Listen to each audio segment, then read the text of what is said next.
Bonjour, bienvenue à ceux qui appartiennent au monde du fitness et ainsi qu'à tous les autres.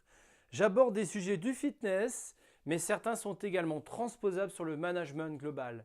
Je suis Pierrick Limousin, je vous présente la vidéo numéro 20 avec pour thème le HIIT et Thilo HIIT. J'aborderai ce thème sur 2 vidéos.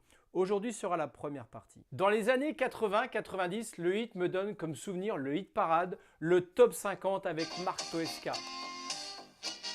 À votre niveau, dans cette vidéo, le HIIT n'aura pas la même signification. Quand j'ai tapé sur un moteur de recherche HIIT, j'ai eu le droit à HIIT cardio, HIIT Tabata, HIIT débutant, HIIT abdos, HIIT musculation, HIIT brûleur de graisse, HIIT course, HIIT YouTube et le pompon HIIT yoga. Pire qu'un lendemain de réveillon arrosé, un nouveau plat. Le HIIT à toutes les sauces. Pourquoi ce thème? Parce que j'ai la science infuse? Non. Parce que je suis un physiologue? Non. Parce que je le pratique? Oui, de temps en temps. Surtout l'envie de comprendre cette mode, cet engouement de beaucoup de pratiquants et ainsi de vous la faire partager sans distribuer de bons ou mauvais points. Et si l'on commençait par la définition même du HIIT de façon simple. Le HIIT est l'acronyme de High Intensity Interval Training en anglais. Un entraînement à haute intensité fractionné avec des périodes de travail en anaérobie et repos. Il n'y a pas de formule précise, mais bien souvent est employé un rapport 2 pour 1. Exemple 30 secondes de travail, 15 de repos. Pour certains entraînements de CrossFit, nous parlerons plutôt de HICT, circuit continu d'exercice sans repos, défini plutôt axé sur des répétitions et non des intervalles de temps. Les méthodes les plus anciennes sont Tabata, Little, 8 par 12, AK, Turbulence Training. Je pourrais vous parler d'une séance type, des bénéfices, comparaison entre une séance longue de cardio et une séance de HIIT, de l'effet époque, donc calories supplémentaires brûlées après l'effort, de la guéguerre de clocher entre les études qui démontrent l'effet de cet entraînement et tout son contraire. Eh bien non.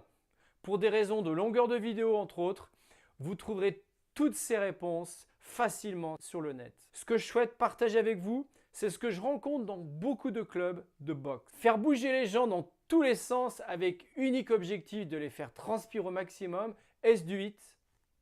Arrêtons de mettre le mot HIIT sur tous les entraînements. Non, tout n'est pas du HIIT. Le HIIT nécessite des règles.